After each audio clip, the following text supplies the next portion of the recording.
Assalamualaikum warahmatullahi wabarakatuh. Mari kita awali ngaji Gus Baha dengan bacaan Al-Fatihah. Bismillahirrahmanirrahim. Alhamdulillahi rabbil alamin. Ar-Rahmanir-Rahim. Maliki yaumiddin. Iyyaka na'budu wa iyyaka nasta'in. Ihdinas siratal mustaqim. Siratal ladzina an'amta 'alaihim ghairil maghdubi 'alaihim waladdallin. Alhamdulillahirabbil alamin. Wassalatu wassalamu ala asyrafil mursalin sayyidina Muhammadin wa ala alihi washabbihi ajmain. Amma ba'du. Dengan Allah itu nomor satu itu syukur. Syukur itu di atas takwa. Di Quran itu ada fattaqullaha la'allakum tashkurun. Jadi takwa itu supaya ke derajat syukur. Kalau Nabi membahasakan kalimat thayyibah yaitu la ilaha illallah Muhammadur Rasulullah, itu kalimat yang otoritas kebenarannya itu absolut, pasti benar bahwa alam raya niki gadah pangeran ingkang asmanipun Allah Subhanahu wa ta'ala.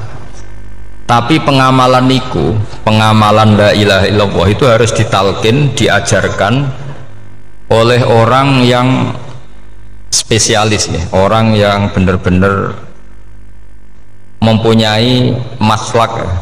Maslak itu cara sampai kepada Rasulullah Shallallahu Alaihi Wasallam.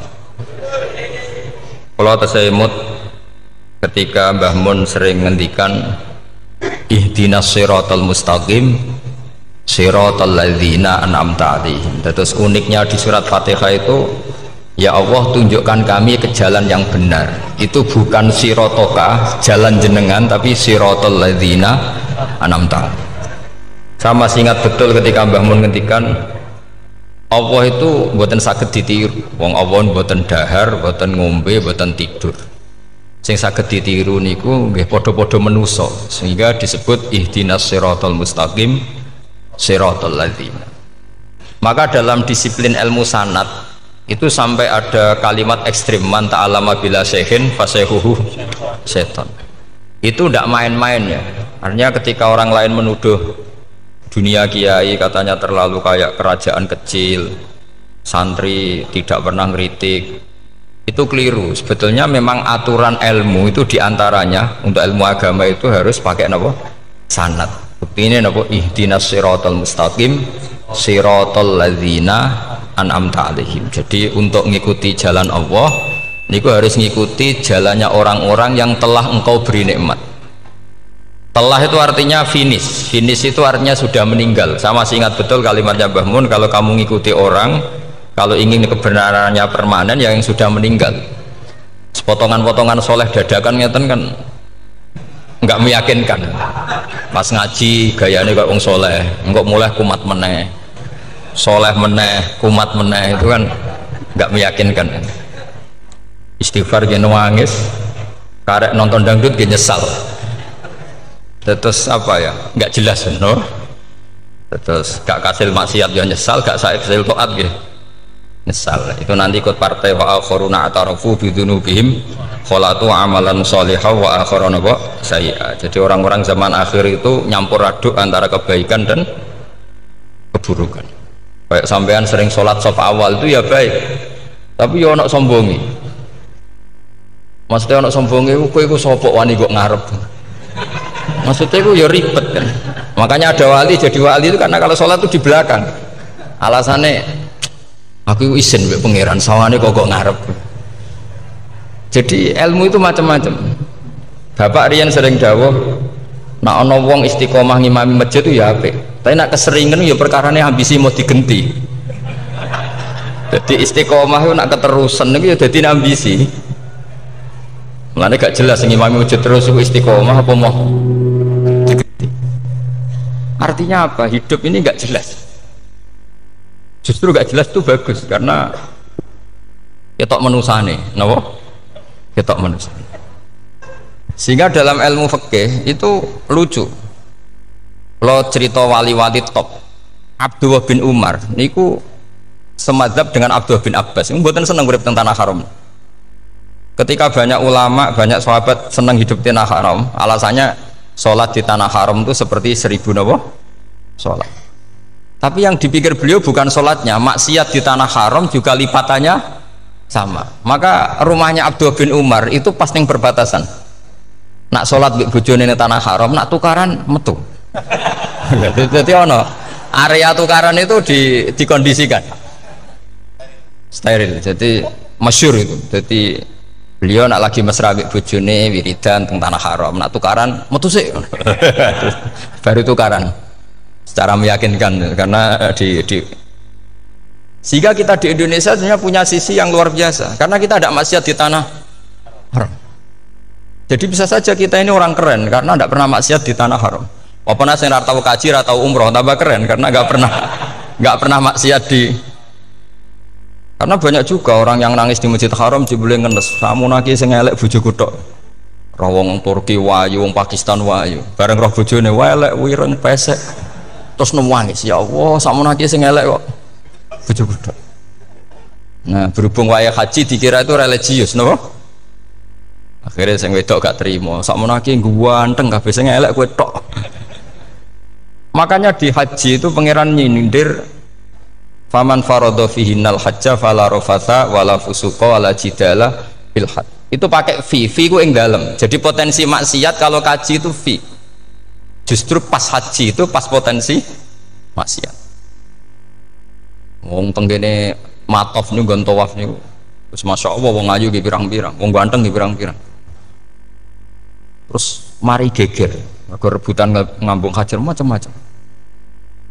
Jadi pulau suwon ijtihad, dia napa ijtihad itu harus kita dengar. Jadi di antara mazhabnya ulama termasuk Abdullah bin Abbas itu nempat di Taif. Taif itu dari Mekah 3 jam. Alasannya nggak ingin kalau terjadi apa-apa di tanah napa haram. Kita tahu Ibnu Abbas itu mengalami konflik politik dengan Abdullah bin Zubair. Itu ekstrim betul konflik berdua beliau. Akhirnya beliau milih di tanah haram. Wis tukaran-tukaran lah nak raneng tanah haram. Maksudnya gremeng, bukan tukaran bacaan gremeng lah, gremeng sidik nak raneng Masjid Haram. Artinya jangan kira orang di Indonesia terus ndak hebat, ya hebat, punya sisi nggak maksiat di tanah haram. Ya misalnya sholat kok ngarep nang Masjid Haram, jebule salate ya Allah sini wong. Wis kok ngarep paling afdol, jebule paling keliru coba. Mulai takbir yo keliru plus seudon. Haji Indonesia nu nak sofa walu niate rada elek. Sudah sih mau coba bismillah tau ora tau tak go ngarep gitu. Menurut kalau yang kesekian kali ditanya gitu. Jadi niate go ngarep kepen ngetes sudah sih mau coba bismillah tau ora. Lha ngape wae salat apa wae seudon. Bantah-bantahan. Aku krungu dhewe tau go ngarep pancen ra maca. Sing go guri ora maca tapi lonton ora caku go ngarep ya kepen krungu nyatane ora. Jadi kok ngarep. Terus kedua niate iku balapan ngambung Hajar Aswad. Jadi sholatnya kok ngarep. Sekali salam langsung melayu ngambung Hajar Aswad. Ibu niat api niat elek roh. Tapi tidak semua yang di sofa walu niatnya baik. Tapi niat tidak baik itu kadang baik. Itu saking apiane pangeran.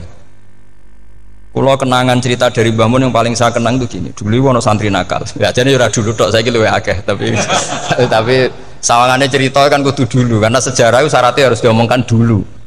Jadi aku rada kecewa mbek sejarah itu dulu ono santri nakal. Saiki luwih akeh. Niku kepengen nginceng ninge mergo ning wayu. Niku dhisik jarang ning sepeda motor ngalor ngidul ning pasar Bangilan jarang. Dadi nek kepengen roh iku kudu dadi bakul banyu. Terus bakul banyu karena satu-satunya cara roh wong ayu kudu dadi bakul banyu. Nyamar. Jauhnya ngisine ning jero jeding. Ya kadang ya roninge rajil bapan macam-macam. Kiai ini wali tenan, bukan wali debutan, bukan wali senior, namun wali betul. Nah, sama saiki dadi wali kan wis ora ono kuota wali, segelem ra gelem jumlahnya supaya tetap ada terus diangkat ngoten mawon wali. Itu bertahun-tahun. Kiai ini ngerti, seneng mergo digratisi, dikai rego murah. Kiai ini ngerti nek iku niate elek. Suatu saat gak ada perkembangan, santri ini mulai gremeng karena nggak direspon. Diceluk begini ini. Dia bentuk anakku, nggih yai. Kowe salat ning Masjid Haram sof awal 40 dino jamaah mbok sof awal. Nggih yai. Kok bar tak rapekno anakku. Nggih. Seneng salat. Hari pertama ya demi dapat istri, hari kedua terus. Suwe-suwe ku in ku nyaman. Betapa nikmatnya sujud, nikmati rukuk terus nyaman. Saking nyamannya itu berkebutuhan sholat di sof awal. bukan karena cewek tadi. Bareng hari ke-40 diparani mbek kiai ini. Aja mulai tak rabekno. Loh. Mboten saged, Mbah. Jare nek wis salat 40 dina tak rabek. Oh, mboten salat diterima untuk cawe tok. Mboten. Mboten. Ngenyak wong salat diterima dijoli. Jadi orang nggak bener itu kadang ya jadi bener. Jadi wali kadang daftarnya lewat bakul banyu, terus kadang rodok delok wedok sithik-sithik, tapi nak pangeran ngangkat kira kurang coro. Jadi wali can iki. Akhirnya kiai ini sing nangis. Cung gelem lecok kamu pede mantu wong. Iki gak gelem-gelem tenan. Ngenyak uang salat diterima dijoli. Wah, itu luar biasa. Terus malah nanti ngaji ya, terus ngaji talqinul fikri bahwa pada akhirnya sing paling dhuwur teng hadhihi dar la ilaha illallah. Nah, saya punya cara untuk sampean supaya la ilaha illallahnya itu sah dan meyakinkan. Nah, cara hakim itu sah dan kitab yang sering dibaca Mbah Mun diantaranya untuk kalimat itu kitab Zadul Ma'ad. Iku nak nerangno la ilaha illallah niku luar biasa.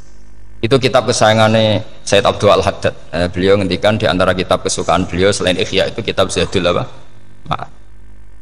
Itu beliau kalau ngendikan bihadihi, ya maksudnya bihadil kalimah ussisatis samawati wal ardu. Jadi langit bumi dibikin. Jadi beliau mulai berpikir pertama gini, surga dibikin dengan segala kemewahannya itu bagi yang tasdek liman saddaqa bila ilaha illallah wa liman amana bila ilaha illallah.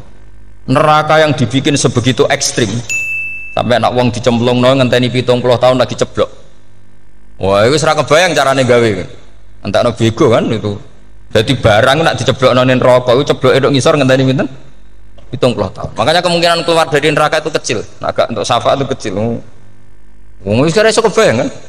Itu pun diciptakan untuk yang menolak. Jadi surga dibikinnya lihadil kalimah, neraka dibikin juga lihadil kalimah. Jadi hadil kalimah itu mizan, ini ukuran. Yang nerima masuk surga, yang menolak masuk neraka. Hisab juga gitu, ada hisab itu ya karena kalimat la ilaha illallah. Orang kafir itu nanti tidak dihisab. Nah cara Ibnul Qayyim, adosnya nggih ngoten. Ulaikal ladzina kafaru bi ayatina rabbihim wa liqaihi fahabitat a'maluhum fala nuqimu lahum yaumal qiyamati wasna. Ya lucu tuh, masuk Fir'aun dihisab. Kan sekarwan rokok kan, jadi hisab itu nanti itu yang nggak jelas-jelas. Makanya sama berhati-hati itu potensi dihisab. Jadi yang jelas itu ada hisab. Masuk kaji Nabi dihisab kan tidak mungkin. Nabi Ibrahim masuk dihisab. Fir'aun masuk karena yang jelas surganya tidak dihisab, yang jelas nerakanya juga nggak dihisab. Dan nak sing pengajian yo teko, dangdutan yo teko lah ini yang ini yang itu. Ya itu hisab itu. Dulu biskop ya bayar, mlebu masjid ya bayar. Cuma ada biskop 10.000, nak ning masjid 2.000. Itu ya hisab itu nanti. Jadi orang kafir yang karuan kafirnya itu istilah Quran fala nuqimu lahum yaumal qiyamati wasna. Nah, artinya ada hisab juga tolak ukurnya la ilaha illallah. Terus wa bihadil kalimah bu isatir rasul. Karena kalimat ini rasul diutus untuk melatih la ilaha illallah. Jadi kalimat ini luar biasa. Tapi setelah jadi tahlil terus yang mau coba ngantuk, terus jumlahnya kakean kan, terus akhirnya gak sakrat. Akhirnya lewat di komentar suwi temen. Pemenang nak sing mimpin tahlil wong tuwek terkenal suwi lagi tahlil dipimpin Mbah niki sing mburi mesti sambat wah suwi mesti. itu kriminal kita, itu kesalahan kita. Kalimat yang harusnya jadi tolok ukur surga neraka itu ukurannya kalimat itu, kemudian kita nganggap kalimat itu sebagai kalimat yang apa prop itu aja sampai ya. Makanya kalau suwon sing mimpin tahlil aja suwi-suwi lah. Bismillahirrahmanirrahim ping 3 hadir terus bar. Niku semua ijazatnya hanya 3 kali itu kok udah dipirang-pirang niku. Tapi nak la ilaha illallah tolong gak hadir ya tak baleni neh dadi 6. Kok gak hadir? Jebule ping 1000 pun ndak hadir lah, ini yang masalah. Terus kula waca ndak ini supaya sampean ngerti kalimat itu menjadi kualitasnya bagus ndak itu karena cara pandang. Itu tadi kalau sampean mikir surga dibikin semewah itu dengan fasilitas bidadari secantik itu, semuanya kelas A, itu ya bagi yang menerima la ilaha illallah. Neraka dibikin se ekstrim itu juga bagi yang nolak Jadi ini kalimat pembeda, makanya kalimat tuh hakin alaiha nahya wa alaiha namu. Terus wabiha atau alaiha. Ijazah gini, usumnya usum. Wabiha atau alaiha. Tren ini gini, wa alaiha atau wabiha. Wabiha itu pas wa alaiha. Enggak yang di sini umumnya. Alaiha nahya wa alaiha namut. Wa alaiha atau wabiha. Wa alaiha atau wabiha. Oh berarti orang jelas prinsipnya, gak jelas. Gak jelas. Jadi kalau suwon Mbah Mun sepuh-sepuh niku fi akhiri hayati nu sering maos talqinu dzikri. Karena memang beliau ingin di akhir hayatnya juga kita semua nanti di akhir hayatnya semuanya min ahli la ilaha illallah Muhammadur Rasul. Dan itu dimulai dari sesuatu yang sangat-sangat ilmiah. Yaitu tadi dimulai kenapa surga dibikin untuk sing iman la ilaha illallah. Kenapa neraka dibikin untuk yang menolak la ilaha illallah. Kemudian Rasul diutus untuk melatih la ilaha illallah. Nanti ada azab ya karena menolak la ilaha illallah. Ada maghfirah karena yang terima la ilaha illallah. Makanya istighfar, kalau cara oleh istihad, niku istighfar itu setelah la ilaha illallah cara kalau oleh istihad. Di beberapa Indonesia itu thariqah punya istighfar dulu baru la ilaha illallah. Tapi banyak ulama yang berpendapat dibalik. La ilaha illallah dulu baru. Karena istighfar itu didengar Allah itu setelah tauhidnya benar. Ini cara madzhabnya Abul Hasan apa? Asyadili, yaitu fa'lam annahu la ilaha illallah baru wastaghfir li dzambika ai li hadil kalimah. Karena orang bisa dimaafkan itu berdasar kalimat la ilaha illallah. Misalnya begini ya. Orang kafir itu kafir terus sampai 70 tahun. Sekali melafatkan la ilaha illallah itu yughfar lahum ma qad salaf. Jadi kullil ladzina kafaru iyantahu yughfar lahum ma qad salaf. Artinya orang kafir itu belum pernah tahlil, belum pernah istighosah, ya belum pernah istighfar, tapi sekali melafatkan la ilaha illallah secara sah langsung yughfar lahum ma qad salaf. Berarti dulu mana la ilaha illallah sama istighfar untuk kepentingan dimaafkan Allah? La ilaha illallah cara madzhab Abul Hasan Asyadili, karena alasannya wong kafir sing kafir wae tanpa istighfar asal kalimat la ilaha illallah benar langsung yughfar lahum maqad.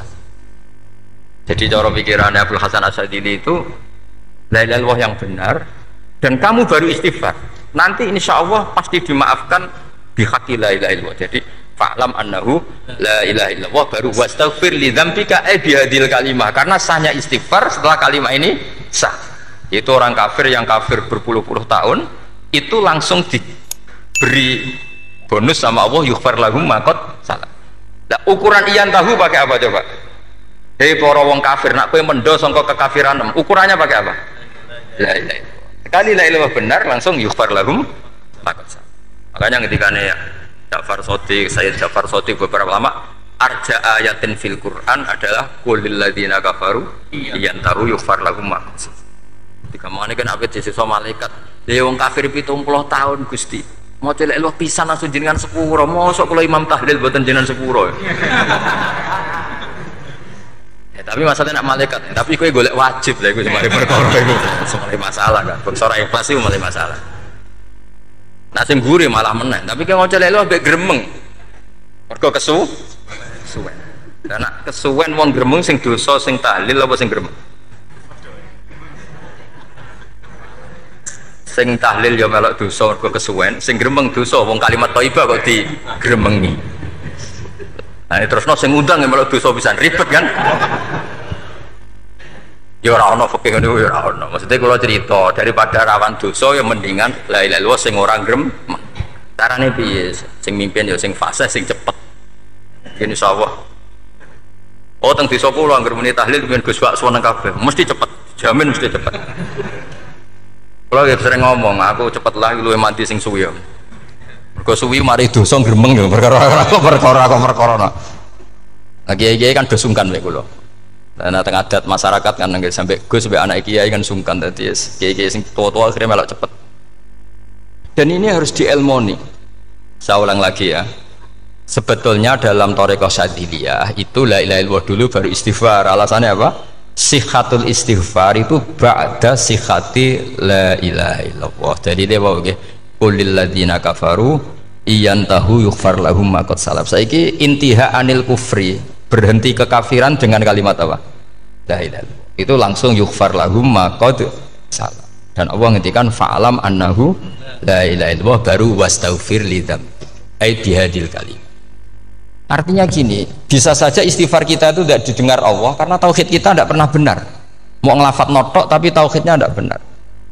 Maka terus dibutuhkan latihan-latihan dari ahlul ilmi, misalnya kayak Imam Sanusi, kayak Imam Asy'ari, itu pelatihan-pelatihan la ilaha illallah dengan pemaknaan yang luar biasa. Misalnya begini, ambil saja la ilaha illallah itu dengan makna seperti ini: tidak ada sesuatu yang maujud kecuali disebabkan oleh yang super maujud. Alam raya ini, langit bumi ini kadung berstatus maujud, kan nggak mungkin yang maujud diciptakan yang tiada. Nak ngono mau hadhil maujudat khalaqaha wajibul wujud. Lah wajibul wujud ini yang bernama Allah Subhanahu wa ta'ala. Maka kualitas Anda iman tuh lebih tinggi. Selama ini kan enggak, orang no pangeran kecuali Allah. Terus Allah itu yang siapa? Ya Allah yang siapa itu harus kamu berani mensifati. Allah belum pernah menceritakan dirinya di Quran kecuali beliau dia mensifati zatnya. Saya adalah sing khalaqas samawati wal arda misalnya. Saya adalah zat yang begini. Karena itu dengan cara itu bisa dikenali. Ya, dengan cara itu bisa dikenali. Makanya Allah itu harus kita kenali, yaitu lewat ma'rifatullah. Ibadah tertinggi adalah ma'rifatullah. Ya, caranya ma'rifat tadi dimulai. Gak mungkin alam raya ini kemudian diciptakan oleh al-adam, sesuatu yang tidak ada. Pasti yang namanya maujudat diciptakan yang maujud.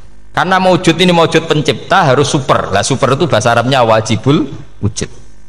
Karena pencipta harus awal.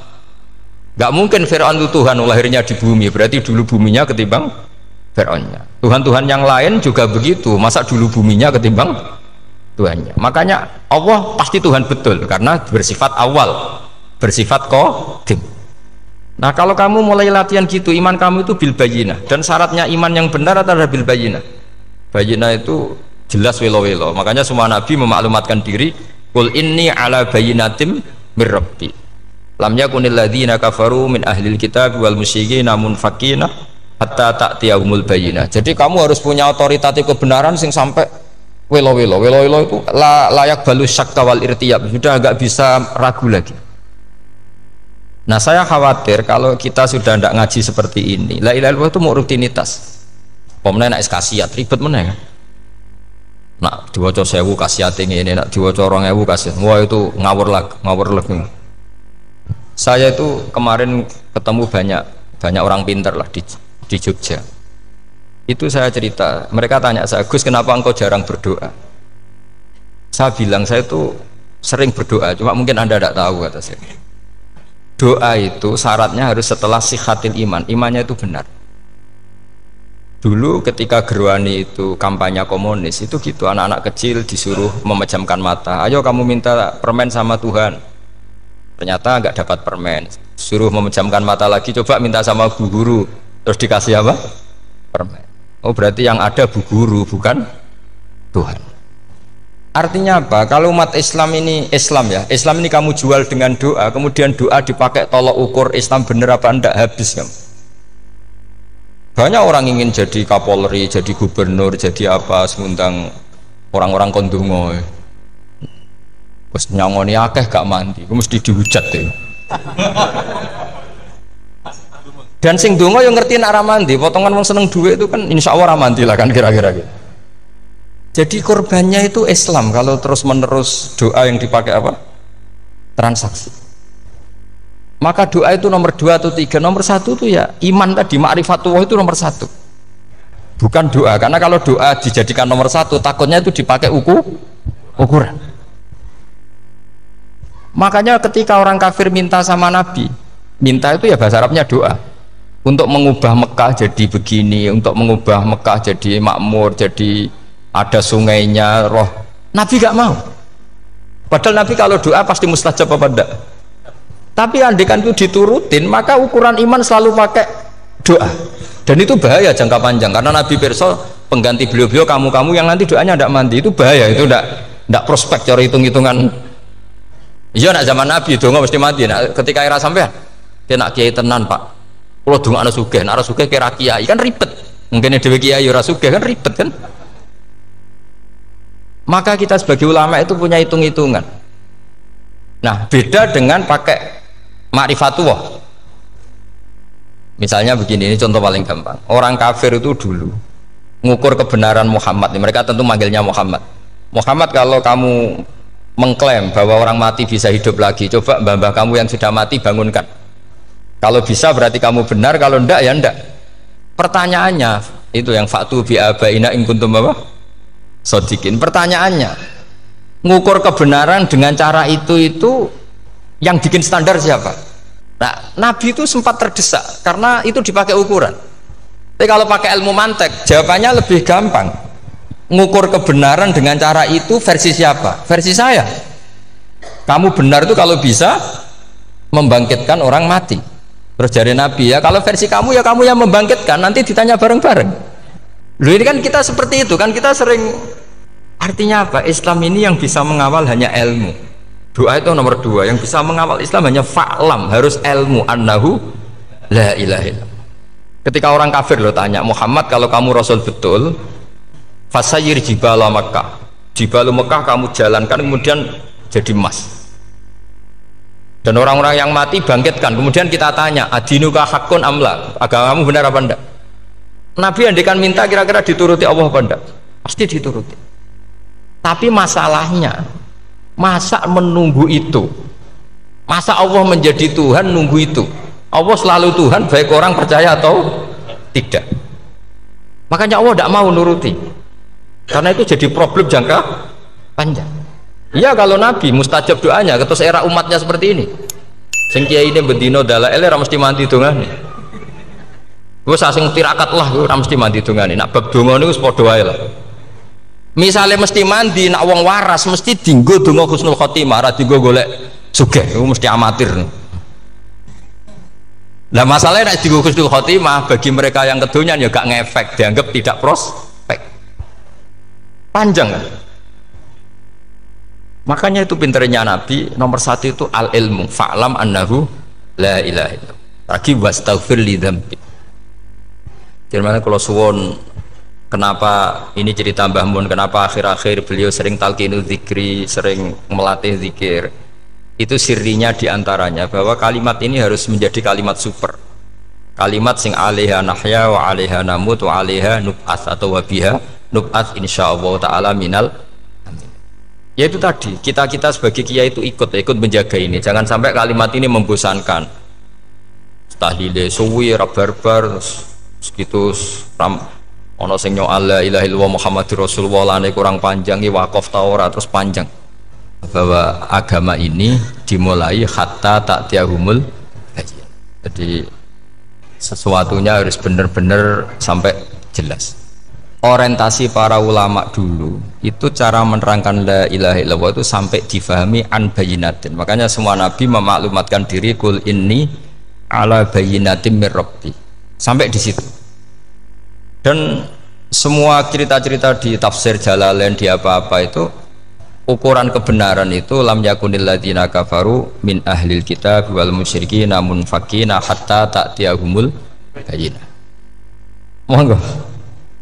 Maka semua kita itu harus punya kecakapan untuk merangkai dalil. Kalau ada pengalaman saking kitab-kitab turos, kitab-kitab dulu.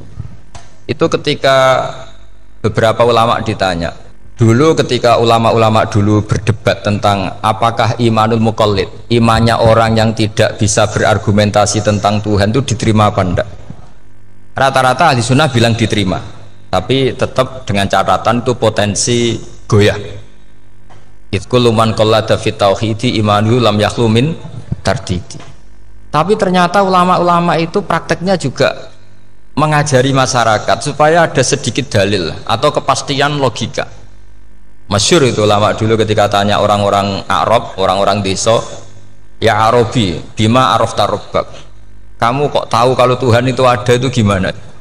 Jawabannya mereka meyakinkan, al-ba'ratu tadullu alal ba'ir wa atharul aqdam yadullu alal masir.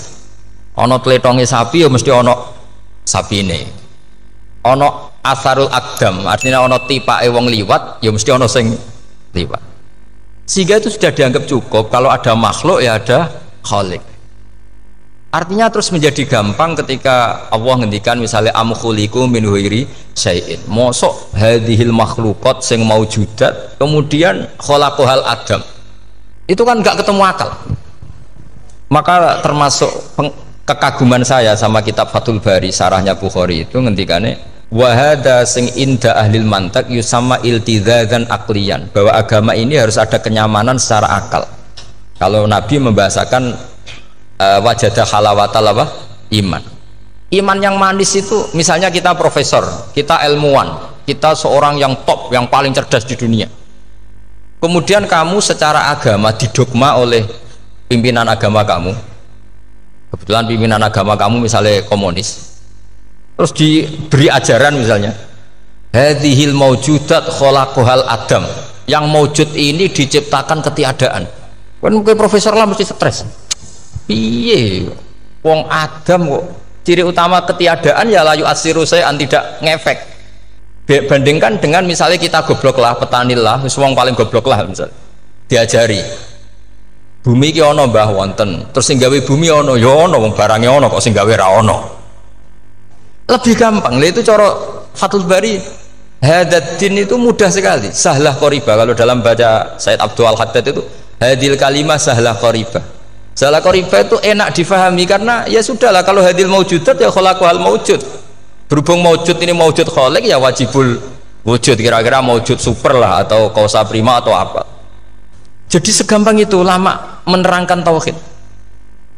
Nah khawatir saya kalau penjelasan seperti ini sudah hilang terus mau wong takok kasihate nak maca sakmene paket ngene, nak sakmene paket ngene.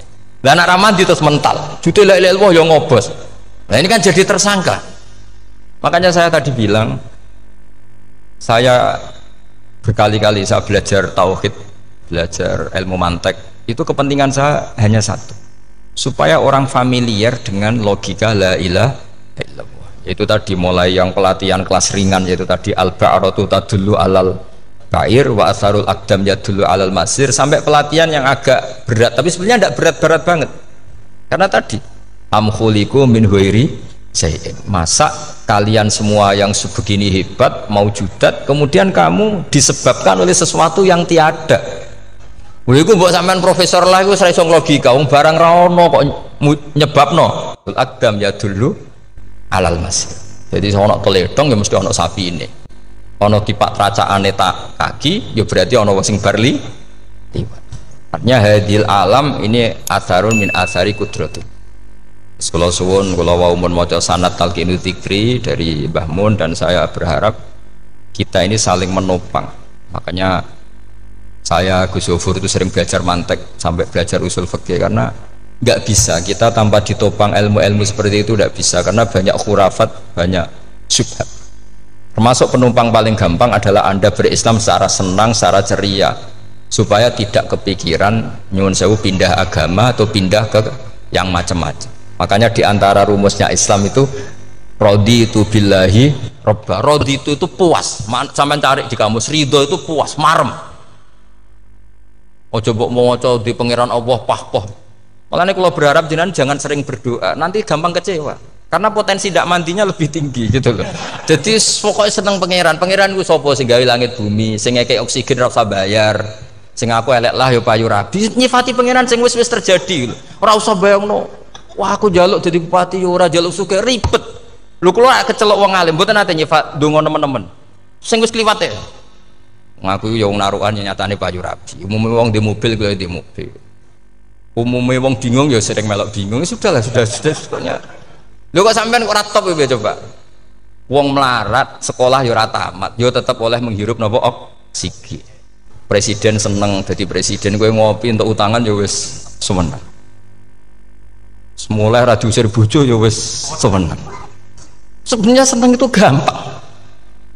Mbok yo nyifati pangeran sing wis gampang-gampang lah, kayak di Quran itu nyifati Allah itu supaya alhamdulillah alladzi atamani wa saqoni. Aku melarat lah nyatane kelar mangan. Ya sudah yang gampang-gampang. Lah sampean ndak kakian donga ben sugih.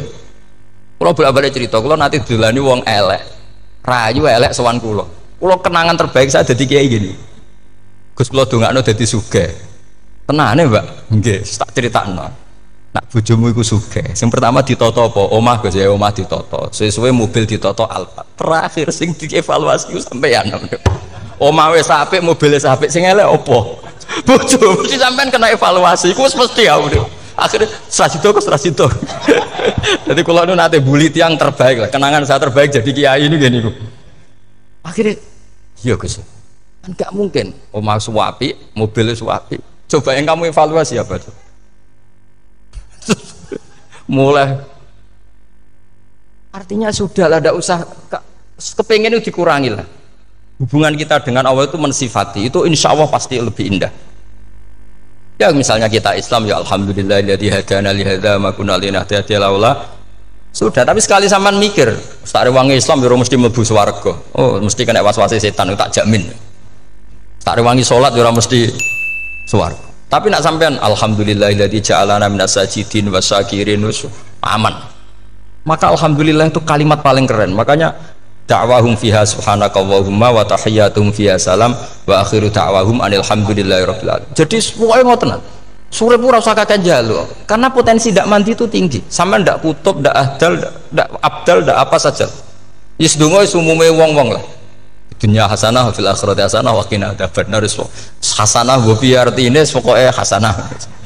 Pokoke hasanah fil akhirati ya hasanah. Senara iso hasanah ya rabi itu jenenge hasanah pokoke sementing. Karena kula niku pengalaman dadi kiai, suangger wong kok kakean donga mesti kakean ngeluh. Ya karena potensinya tidak mandi. Jajal sampe ndonga apa jajal? Selama ini kan njuk mapan yo ora tau mapan. Njuk sugih yo rakus. Wis diparingi cara pangeran wis maringi jebule sampean ingin lebih. Makanya saya mohon sekali, jadi hubungan dengan Allah itu nomor satu itu syukur. Syukur itu di atas takwa. Di Quran itu ada fattaqullaha la'allakum tashkurun. Jadi takwa itu supaya ke derajat syukur. Karena tadi lah, cobalah dilatih. Saya pernah ngecek orang yang sekarang dugem menikmati maksiat dengan orang yang takwa mensyukuri tidak maksiat, itu nikmatnya itu masih tinggi nikmatnya orang yang syukur karena berhasil meninggalkan maksiat. Makanya kamu yang syukur bengi-bengi seradi duit ning kamar wudu bariku ngelamun jujuk esok yes alhamdulillah gak maksiat. Kira usah bayangno terus tahajud, qiyamul lail iku para habaib, para ulama itu kira ramakome lah seperti itu. Terus ramakome. Tangi turu seradan tempiring wis alhamdulillah. Pokoke sing gampang-gampang ya.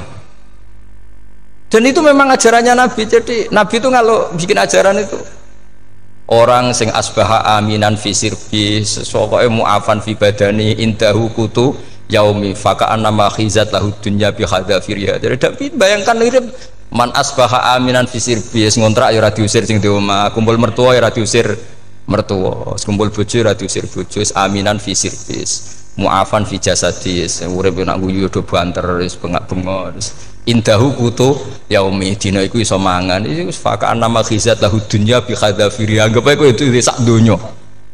Lha wong paling sugih gawe kolam renang paling 1 meter persegi. Kowe ndelok laut renang sak kapoke. Pokoke urip kuwi sing gampang itu. Kok senengane repot to? Senengane repot. Pokoke kula kepengin niku jenengan syukur lah. Pokoke lho nggih malah niki pokoke niki kampanye syukur lah. Pokoke karena tadi coba yang biasa donga-donga niku dikurangi lah. Syukurnya dulu yang lho sampean tak arani doa yang mandi itu dimulai apa? Asana Allah. Tinggi mana doa dengan syukur?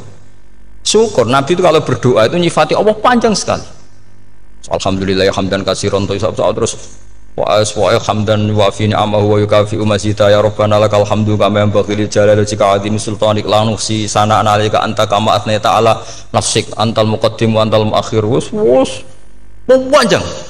Sampean kan gak muqaddimah suwidi. Dongane sing wis gak dia 13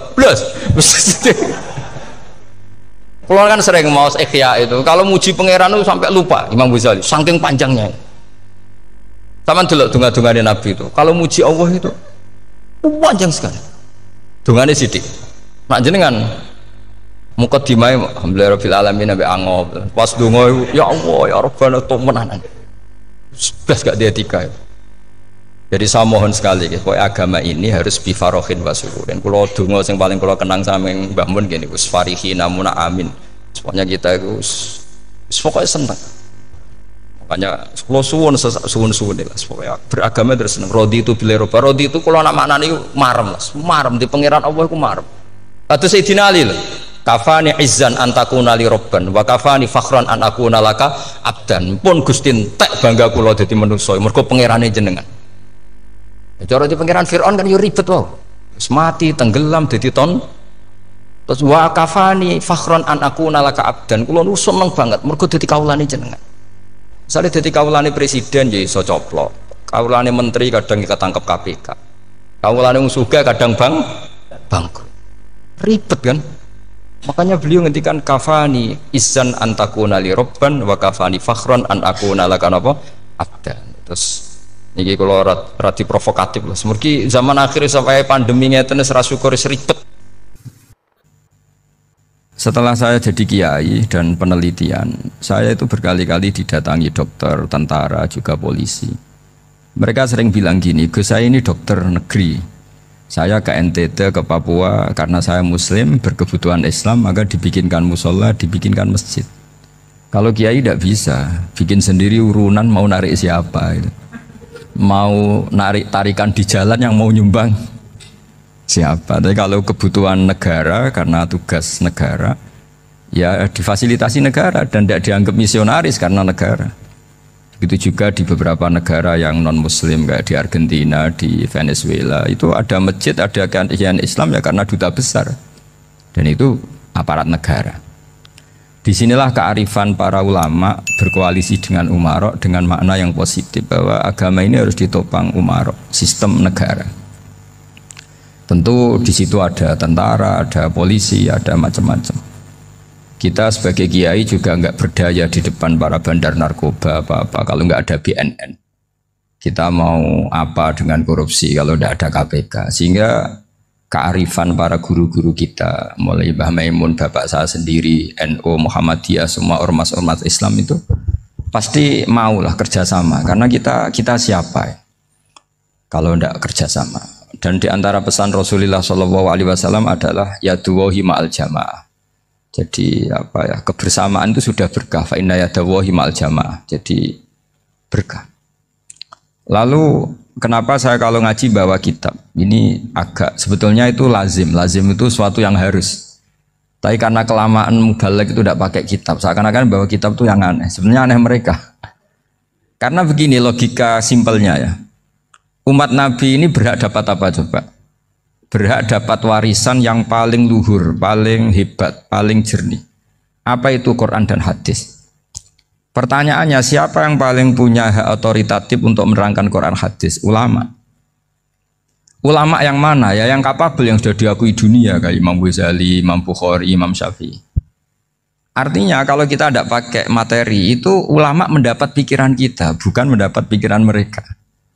Saya ulang lagi, kalau kita tidak pakai materi yang otentik, yang orisinil, umat ini mendapat pikiran kita, bukan pikiran mereka. Maka saya berusaha supaya teman-teman atau semua umat Islam dapat pikiran-pikirannya Imam Ghazali, pikiran-pikiran Imam Bukhari, pikiran-pikiran Abul Qasim Al-Junaidi, kejernian-kejernian Abu Yazid Al-Bustami.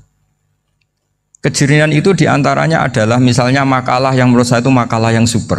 Jadi untuk ngadepi krisis karena COVID atau karena apalah. Itu lama dulu sederhana sekali. Beliau-beliau punya rumus yang mungkin jarang didengungkan orang, tapi saya akan kampanye rumus ini. Al-istighna, hakikatul istighna, itu adalah al-istighna anis syai' labihi. Jadi pemenuhan kebutuhan yang sebenarnya adalah kita berusaha menghindari sebanyak mungkin kebutuhan yang sekunder, yang enggak penting. Bukan memenuhi semua yang kita inginkan. Jadi misalnya begini ya, kalau kita lapar, itu keinginan kita itu makan enak apa asal makan? Tentu jawabannya asal makan yang sehat. Tapi kalau nuruti nafsu kita, makannya yang enak, teman makannya enak. Terus di warung yang favorit. Ini kan satu kebodohan. Kenapa untuk makan saja butuh definisi sekian banyak? Yang kita harus kecewa, warung favoritnya bisa sudah tutup, atau kita ke sana harus macet, ribet. Yang benar-benar arif dan bijaksana itu adalah al-istighna anisya. Sesuatu yang tidak mendesak itu jangan jadikan kebutuhan. Sehingga kalau kita puasa misalnya, semua makanan itu enak karena kita sangat lapar. Sehingga Abul Qasim Al-Junaidi ketika ditanya, ma'idamu to'am, lauk makanan itu apa? Jawabannya lucu, alju, lapar. Kalau kamu lapar ya semuanya enak. Ini sudah mulai hilang. Kita bilang makan enak itu ya sate, ya gulai, ya pizza yang kita senang. Akhirnya apa? Untuk nikmati nikmatnya Allah itu kita jadi ribet. Apalagi yang orang-orang fasik harus ditemani perempuan yang tidak halal misalnya, atau harus ada ajudan, ribet. Nah pertanyaannya, orang yang ribet sama yang nggak ribet itu pinter mana? Pinter yang nggak ribet. Nah ini kearifan-kearifan yang mulai hilang. Lalu siapa yang bisa mewarisi itu? Ya ulama. Jadi ulama itu cara berpikir sebenarnya simple. Makanya mereka sering kalau tahajud itu, di antara makalah Sayyidina Ali paling terkenal dan yang menjadikan beliau punya derajat yang luar biasa itu adalah kafani izzan antakuna li robban wa kafani fakhron an akuna laka abdan. Ya Allah, saya ini sudah begitu mulia, begitu terhormat dan sangat-sangat terhormat karena yang menjadi Tuhan itu Engkau. Jadi rumus pertama itu karena menjadi Tuhan itu Engkau. Hanya Tuhan yang abadi, Tuhan yang pertama, hanya Tuhan yang al-awwal. Coba ya Allah, kalau saya ini punya Tuhan Fir'aun, punya Tuhan mati jadi tontonan lagi, itu kerennya di mana coba? Andaikan kita punya Tuhan Fir'aun, atau punya Tuhan yang asal usulnya manusia, apapun hebatnya manusia itu, kita punya Tuhan manusia itu. Tuhan yang lapar, yang kalau nggak makan mungkin pingsan, mungkin bisa kena COVID, nanti Tuhannya diisolasi, kayak apa? Makanya ketika Tuhan Allah menyindir ketuhanan selain Allah itu, Allah hanya menyindir dengan kalimat sederhana, karena yakulanit to'am, yang kamu tuhankan itu masih makan. Artinya kalau nggak makan ya lemes. Jadi lama-lama ada orang gini, alhamdulillah tadi Tuhan mampir ke saya, kelihatannya lapar, setelah tak kasih makan sehat lagi. Susah nggak punya Tuhan yang seperti itu. Beda dengan Tuhan kita, Tuhan yang nggak butuh makan, nggak butuh minum, al-qayyum, zat yang berdiri sendiri tanpa butuh yang lain, al-awwal. Sebelum ada langit bumi sudah ada Tuhan kita yaitu Allah. Bandingkan dengan Tuhan-Tuhan yang dipertuhan yang lain, yang adanya setelah bumi, misalnya Fir'aun dan sebagainya. Sehingga Sayyidina Ali pertama jadi kebanggaan apa? Kafani izzan antakuna li robban. Saya ini keren betul karena punya Tuhan yaitu Engkau. Tuhan yang lahul asmaul husna, Tuhan yang semuanya punya kebaikan, punya keabadian, punya keagungan. Terus wa kafani fakhron an akuna laka abdan, dan saya bangga sekali karena saya menjadi hambamu. Kalau saya jadi hambanya Pak Rektor ribet kan? Sudah tak hormati ternyata nanti tidak rektor. Ya kan ribet kan? Terus pokoknya ribet. Jadi budaknya manusia itu ribet. Makanya ada seorang wali datang ke temannya yang jadi presiden atau jadi raja. Datang ke situ karena tidak punya uang, mau minta uang karena temannya raja. Setelah sampai sana ternyata temannya ini karena orang soleh pas berdoa, ya Allah saya minta ini, minta ini, minta ini. Terus si wali tadi pulang. Tanya, kenapa kamu pulang? Ternyata dia sama, masih minta-minta kayak saya. Jadi sederhana dia. Sama-sama minta kamu, minta zat yang kamu mintain katanya. Jadi dulu itu orang itu sebegitu dekat dengan Allah. Sehingga si raja ini terus ketemu wali tadi tanya, kenapa kamu menyepelekan saya padahal sekarang saya raja? Terus ditanya sama wali tadi, karena temannya, kalau kamu di padang pasir tidak bisa minum dan harus minum 1 gelas, dengan ongkos kamu harus mengasihkan semua kerajaan kamu demi minuman itu. Pilih mana, minuman apa tetap jadi raja? Ya saya milih bisa minum. Saya tidak raja tetap hidup, tapi kalau nggak minum mati. Bagaimana Anda bangga dengan satu kerajaan sing la yusawi kak samain, yang tidak sama dengan segelas air. Jadi artinya terus mereka melihat jadi raja itu ya biasa, jadi presiden biasa, jadi rektor biasa. Karena mereka biasa berlogika, Hakikatul izzah itu ya taqarrub ila Allah, yang benar-benar terhormat itu ya dekat dengan Allah. Begitu seterusnya mereka bikin paradok-paradok yang aneh, tapi itu menjadi pelajaran. Bapak saya Ki Nur Salim itu senang baca anekdot Nasiruddin Koja. Itu kalau bikin orang-orang aneh, itu dia datang ke satu pesta, pakai baju lusuh, pakai sarung lusuh atau celana lusuh, sama Sohibul Bait yang punya acara dibiarin. Setelah dibiarin dia pulang pakai jas, pakai dasi, pokoknya keren. Dihormatin, pakai alpat, pokoknya dihormatin. Silakan. Pas dia disuruh minum, minumannya itu disokkan saja ke sakunya.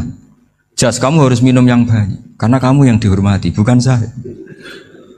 Terus makanannya semuanya diletakkan di saku, ada yang apa? Ayo kamu makan yang banyak. Alpatnya juga gitu, dikasih sate apa? Ayo kamu makan yang banyak. Mereka tidak melihat saya, melihat kamu. Akhirnya orang satu pesta itu istighfar semua, berarti kita ini salah. Terus dia pidato, kenapa kamu uang gitu? Tadi saya datang, orangnya sama. Gara-gara beda pakaian, penghormatannya beda. Berarti yang berhak dapat makanan ini jasa ya, bukan saya. Betapa naifnya kita sebagai orang. Ternyata kita masih hormat sesuatu yang seperti itu, yang atribut lah. Jadi orang-orang sufi itu orang yang bisa menertawakan dunia. Akhirnya ya, pertama dia dianggap orang gila, masa jas dikasih makan, dikasih minum. Tapi secara fikih dia benar, haram dia makan. Karena pas dia datang dibiarin, setelah pakai jas dikasih makan. Berarti hakikat yang dapat rezeki siapa? Jasnya apa orangnya? Jasnya apa orangnya? Jasnya. Jadi itu orang-orang sufi, kearifan orang-orang dulu itu bisa ngelola hal-hal yang keseharian menjadi luar biasa. Ada seorang wali melihat istrinya makan satu piring, anaknya makan satu piring. Ditanya, kalian kenyang? Wah, kenyang sekali. Melihat anaknya minum kopi satu cingkir, senang. Kalian senang sekali. Wah, kalau senang dengan hal-hal yang murah bisa, ngapain harus senang dengan hal-hal yang mewah? Bodoh sekali saya. Sehingga terus mereka bisa qanaah. Qanaah itu ya hidup itu simple, sederhana. Jadi tentu saya tidak akan ngomong yang muluk-muluk, selain itu tidak bidang saya juga apa ya. Kita ini butuh obat di kondisi Covid seperti ini, butuh kesederhanaan, butuh apa ya? Istighna tadi. Kita harus istighna billah an ghairillah. Jadi sudah cukup bahwa Allah ini segalanya. Sehingga tadi saya dengarin himnenya Unisula, yang paling saya kagum adalah dimulai dengan kalimat-kalimat thayyibah. Di antara tugas suci Nabi Ibrahim dan semua nabi adalah wa ja'alaha kalimatam baqiyatan fi aqibi. Nabi Ibrahim itu nabi yang diberi gelar Allah. Dia adalah nabi yang menjadikan kalimat tauhid itu kalimat yang abadi. Fi akibih, di anak turunnya, di semua generasinya, baik anak turun karena gen maupun karena pembinaan, karena pendidikan. Ini penting sekali saya utarakan karena apa? Satu kehidupan itu sebenarnya digerakkan oleh kata-kata, oleh moto kalau orang bahasa modern. Sehingga banyak ulama mengatakan al-ibarat kutun li'ailatil mustami'in, bahwa redaksi atau moto atau pegangan hidup itu penggerak kehidupan. Sehingga sebetulnya manusia itu digerakkan oleh kalimah-kalimah itu, oleh moto-moto itu, oleh prinsip-prinsip hidup itu. Misalnya orang Palestina itu tiap hari ke pasar gitu. Mereka ke laut itu. Ditanya, kenapa tidak takut tembak Israel? Jawabannya lucu. Kena tembak ya mati, nggak makan ya mati. Nggak kerja ya mati. Ya sudah, sama-sama mati ya mendingan aktivitas normal. Tapi saya tidak menyarankan itu untuk melawan Covid. Ini cerita saja nanti. Kamu jangan provokator itu. Karena ini wilayah sensitif. Jadi banyak orang yang poligami. Kalau ditanya alasannya gitu, istri satu ya cerewet, dua ya cerewet, mendingan 4 katanya. Ya banyak ya gitu. Tapi ada yang kebalikan, istri satu cerewet saja hampir jantungan, apalagi 4, tinggal matinya kan gitu. Itu semua yang menggerakkan itu kalimat. Kalimat itu satu pegangan. Banyak orang loh yang nggak ingin jadi rektor tuh banyak loh Pak Bejo. Jangan kira semua dosen ingin jadi rektor. Melihat rektor sibuk rapat mempertahankan reputasi Unisula terus sering pegang kepala. Ngapain repot-repot? Jadi tukang sapu aja dapat gaji, ngopi, rokokan, selesai. Bodoh amat jadi rektor, mikir orang banyak. Banyak loh orang yang ingin jadi presiden tuh banyak. Karena ngopi nyaman, nggak ada yang ganggu. Mau tidur sampai jam 9 siang juga nggak ada yang ganggu. Sehingga mereka melihat pegawai negeri itu gak keren, orang kok diatur jam, disiplin. Itu memang cara Allah membagi rahmat. Mau kamu apakan coba? Cara syukurnya dia seperti itu. Bapak saya dulu tuh sering ngajarin saya, diajak jalan-jalan pagi-pagi. Melihat orang ngopi, makan uduk itu bapak seneng. Kok enak jadi wong awam. Ngene esuk-esuk nyemak bocah kesel kabeh kono enak ngopi rokokan. Bapak kadang iri sama orang awam itu iri. Sudah gitu berharap masuk surga kan enak sudah gitu. Tahu-tahu mati, tidak tahu ke surga apa ke neraka ya tidak tahu. Jadi nah orang dulu itu orang yang bisa mensederhanakan dunia. Sehingga ya sudah cara bahagia. Makanya saya alhamdulillah saya ini kerjasama sama UII sama beberapa kampus. Memang amdan itu sengaja. Kampus itu ya punya sistem yang nggak bisa mewakili sistem kiai. Kiai juga punya sistem yang nggak terwakili oleh kampus, juga sebaliknya saling melengkapi. Saya sering ketemu rektor UII, rektor kampus-kampus Islam. Mereka cerita, Gus pendidikan pondok harusnya dimodernkan gini-gini. Saya bilang, kalau pondok modern kayak kampus itu nanti saya ketemu Allah nggak bisa jawab. Kenapa Gus? Saya beri contoh gini. Kalau misalnya perempuan perawan lah atau apa saja, namanya perempuan, mau tanya tentang menstruasi atau haid. Kalau semuanya sistem kampus, dia harus kuliah dulu, registrasi dulu, kuliah dulu, bayar dulu, dan dapat jawabannya nunggu mata kuliah pas itu. Bandingkan kalau sistem pondok, saya tuh sering ke pasar sama anak saya dicegat sama ibu-ibu. Gus, anak saya ngalami gini-gini, keluar darah terus menerus, nggak 6 hari tapi 1 bulan penuh. Itu hukumnya apa Gus ya? Nanti saya mau sowan ke jenengan. Nggak usah sowan, di sini aja. Ya sudah, sebelum mengeluarkan darah yang rutin seperti itu biasanya haidnya berapa hari? 6 hari, ya sudah ikut yang 6 hari, yang lainnya istighatsah. Ngoten tok Gus, ya udah ya. Begitu terus di masalah udhiyah. Ya coba kalau semuanya pakai sistem kampus, daftar dulu, bayar dulu. Jadi ini nggak ada jawabannya, nunggu mata kuliah itu baru dapat jawaban. Itu biasa nggak sholat bertahun-tahun karena belum ada jawaban tentang itu. Nah itu kalau misalnya orang mati, tahunya cara apa memulasara jenazah itu nunggu kuliah dulu, pas mata pelajaran itu dulu, baru menangani orang mati. Berarti orang mati itu tergeledak semua. Tapi kalau kiai kan enggak. Kesini orang mati terbakar, kalau dimandiin malah badannya copot-copot, itu gimana hukumnya? Ini ada orang mati Gus Kendat, ini disolati apa enggak? Ada orang mati apa itu oplosan ya, itu disolati enggak? So sering ditanya gitu. Gak usah registrasi Pak Rektor, gak usah registrasi, gak usah daftar, gak usah seminar. Makanya kalau orang kampus wani kiai itu ya kualat tenan gitu, karena ini yang on time ya. Tapi pondok seperti saya ya ikrar seikrar-ikrarnya. Pentingnya kampus karena melatih efisiensi waktu, disiplin, tata kelola manajemen sehingga kita ya hormat. Tapi tadi kita harus saling melengkapi sehingga saya tunjukkan ke publik bahwa saya hormat sekali sama polisi, sama tentara. Coba kita bisa apa ngadepi bandar narkoba kalau enggak polisi? Bisa apa coba menjaga NKRI kalau enggak tentara? Begitu juga ya sudahlah, kita memang fa inna yadallahi ma'al jamaah, kita berkah itu kalau bersama-sama, tidak bisa kita sendiri. Nah lalu orang kayak saya itu ya beberapa kali sebetulnya saya itu ditawanin jadi doktor honoris causa apa. Kekhawatiran saya satu Pak Bejo, takut pas nggak punya uang itu dokter gak di duit kan gak pantas gitu. Jadi repot gitu, daripada beban lah sudahlah nggak usah dokter. Jadi kalau nggak punya uang ya pantas, terus kalau ngebis ya pantas. Suatu saat kalau mati nggak ada yang hadir ya pantas, nggak dokter gitu. Kalau sudah dokter kok masuk neraka, dokter kok masuk neraka, kayaknya apalagi rektor kampus Islam kok masuk neraka itu kan kok kayak nggak pas itu. Misalnya rektor Unisiola ditanya mungkar nakir nggak bisa kan kayak gimana gitu. Makanya harus sering ngaji saya supaya nggak malu di depan mungkar nakir. Masa rektor ditanya mungkar nakir nggak bisa. Harus berani bentak, ini saya rektor loh Pak Mungkar Nakir. Masa kalau wali-wali dulu berani. Masyhur di cerita wali-wali ditanya marabbuka manabuka, saya ini guru tauhid. Kok kamu tanya marabbuka manabuka yang ngelotok? Kamu tidak pernah ngaji, enak aja tanya. Jadi wali-wali itu ya rileks ngadepi mungkin. Saya yakin rileks wali di Bang Parik baru. Saya yakin itu. Karena wali itu lebih dekat Allah. Sehingga orang dulu itu saya ulang lagi ya. Ada satu kearifan namanya hidup itu apa?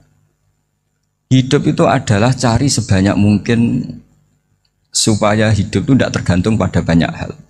Sehingga misalnya cara berpikir orang-orang modern itu sebenarnya banyak orang-orang ilmuwannya nggak ngagumi Amerika. Bukan karena angkuh ndak. Untuk mempertahankan kebesaran negara sebesar itu, kebutuhan listriknya besar, kebutuhan tentaranya besar, kebutuhan apa? Sementara negara kayak Venezuela atau Swiss kebutuhannya ada banyak. Pertanyaannya, yang tergantung dengan banyak hal sama yang tidak tergantung banyak hal itu pinter mana? Kalau dibalik pertanyaannya gitu, negara-negara maju itu tidak keren kalau dibalik pertanyaannya. Orang yang untuk mempertahankan eksistensinya banyak, butuh banyak hal dengan yang tidak butuh banyak hal itu pinter mana? Orang yang bahagianya nunggu jadi dokter, nunggu jadi kiai besar, kiai viral, dengan orang yang bahagia cukup dengan ngopi itu pinter mana? Tapi kalau dibalik pertanyaannya, orang yang tahunya nikmat hanya kopi dengan nikmat yang banyak, pinter mana? Makanya Mbah Mun tuh kalau guyon itu lucu. Aku iku sakake ambek wong desa sing mlebu swarga. Saya dulu eskal mlebu swarga kok disakeni. Akhirnya beliau memberi penjelasan. Wong desa iku roe pakanan enak, iku mau kopi mbek uduk. Lah swarga iku mau nuruti sing dikarepno. Akhirnya semua mangan wis ngopi nguduk ngopi ora roh pakanan liyane ku ora roh. Nasi mandi yo ora roh, pizza yo ora roh apa-apa. Terus saya bilang, wah lah niku nak nganti selera tentang wanita cantik. Iku juga sederhana. Rodok pesek ya wis cantik, rodok ireng ya wis. Apa bidadarinya seperti itu karena saking enggak pengalamannya. Jadi surga itu kan nuruti apa yang diinginkan. Kira-kira keinginan orang kampung kalau di surga itu apa coba? Makanan apa coba? Ya, nak senengnya ketemel gemblong itu. Artinya malaikat lebih suka nangani surganya orang-orang kampung di Bang Pak Rektor. Ini sudah ribet ini. Makanan apa saja sudah dicoba ya. Terus kalau di mall tahu orang macam-macam, seleranya macam-macam pasti itu. Enak mana kalau sampean jadi malaikat pelayan surga? Suka ngelayani orang kampung apa yang orang kota? Orang kampung kan? Jadi ya itu guyon ya, guyon tapi itu menjadi pikiran kita bahwa orang yang banyak kebutuhan itu sebetulnya banyak kebodohannya karena menggantungkan kebahagiaannya dengan banyak hal. Makanya Imam Syafi'i ngendikan istighna itu apa? Al istighna anisya'i. Yang dikatakan kecukupan adalah berusaha sebanyak mungkin banyak hal tidak kamu butuhkan. Bukan memenuhi semua kebutuhan kamu karena nafsu kamu ini tidak ada batasnya gitu. Kalau kamu penuhin nggak akan selesai. Itu ada perempuan yang kurang cantik itu minta doa saya, Gus doain suami saya kaya, terus tak guyonin, terus nggak minta. Kalau suami kamu kaya, yang pertama dirubah itu apa? Rumah Gus, supaya rumah saya bagus. Kedua apa? Mobil, supaya mobil saya bagus. Nanti yang dievaluasi itu kamu. Mobil bagus, Alphard, rumah mewah, istrinya kamu pasti itu dievaluasi. Langsung nggak usah, sudah gini aja kan. Jadi pertama yang dievaluasi itu kaya itu, coba kalau suami kaya itu yang dievaluasi pertama rumah ya, rumah ganti. Setelah itu apa? Mobil. Kira-kira berikutnya akhirnya harus bagus, nggak jadi. Nabi Ibrahim itu pernah minta umur panjang, keren umur panjang. Sama Allah nggak dijawab. Datang orang tua gitu mertamu ke Nabi Ibrahim. Terus disuguhi dikasih kurma. Apa itu? Kok kurma apa? Anggur yang sudah matang sekali. Sudah dimakan. Setelah dimakan meler keluar lagi. Dimakan lagi meler lagi. Terus Nabi Ibrahim masuk lagi ke kamar. Ya Allah, doanya tak cancel. Nanti kalau saya tua kayak itu. Jadi Allah itu nggak jawab langsung tapi ngirimkan itu. Akhirnya ya Allah nggak jadi. Nanti takut itu. Saya pernah ngalami jadi kiai tadi, ada ibu-ibu ya kurang ya agak pati cantik lah. Suaminya tuh miskin sekali. Minta doa saya supaya kaya. Bareng tak kasih pertimbangan itu udah nggak usah nggak jadi. Jadi itu kearifan. Tapi kearifan ini harus kita tanamkan. Saya nggak bisa membayangkan Indonesia yang besar ini, andai kan tidak ada qanaah, nerimo ing pantum. Coba sekarang ada Covid. Andai kan Indonesia tuh kayak Perancis. Saya beberapa kali punya tamu orang yang hidup lama di Perancis, bahkan dapat istri orang Perancis. Itu dulu nggak begitu mencintai Indonesia. Tapi setelah di Perancis 2 tahun, wah Indonesia hebat. Di Perancis itu kata dia kalau cerita, semua kebutuhan masyarakat itu dibebankan ke negara. Apa saja minta negara, apa saja nyoal negara. Sementara Indonesia, coba kalau Indonesia mengalami seperti ini kok tidak ada qanaah rimo ing pantum, bisa kios Indonesia. Orang miskin nyalahkan negara, kelaparan nyalahkan negara, apa saja. Tapi barokahnya dididik kiai jogeman nyalahno wong liya. Urip pun romo ing pandum, diame. Sampai gak ngerti kalau Covid. Banyak tuh orang-orang kampung itu, orang lugu-lugu itu. Mbah niki saking Covid, salam ning Covid, muga-muga umure panjang. Dikira Covid itu nama orang yang ahli sosial itu. Mbah niki dana saking Covid. Matur nuwun sampekno salamku, muga-muga umur panjang. Bingung kan yang nganterin ini. Ini gimana yang mau menjelaskan? Memang nggak paham. Ribet kan. Tapi saya pastikan bahwa dengan keadaan seperti ini kita bahagia, kita stabil, itu jelas barokahnya kalimat tadi, moto tadi atau pegangan hidup tadi. Makanya disebut al-ibarat qutun li'ailatil mustami'in, bahwa redaksi atau kata-kata atau pegangan atau filosofi hidup, apalah namanya itu adalah penyemangat. Penyemangat. Karena kata-kata ini memang luar biasa. Ketika sahabat perang demi kebenaran, zaman itu ya pasti benar karena yang dibela Nabi. Dulu itu kan enak zaman Nabi, yang dibela mesti benarnya, musuhnya mesti salahnya. Sehingga dulu itu memang harus tegas. Kalau sekarang mau tegas gimana? Yang kamu bela tidak mesti benar, musuhnya tidak mesti salah. Ribet kan kalau misalnya saya tukaran sama Pak Rektor, kamu mau bela mana kan bingung. Saya tidak mesti benar, saya tidak Nabi. Pak Rektor apalagi tidak mesti benar lagi kan? Ribet kan? Jadi kalau kita mau perang sekarang itu mau pede gimana? Enggak.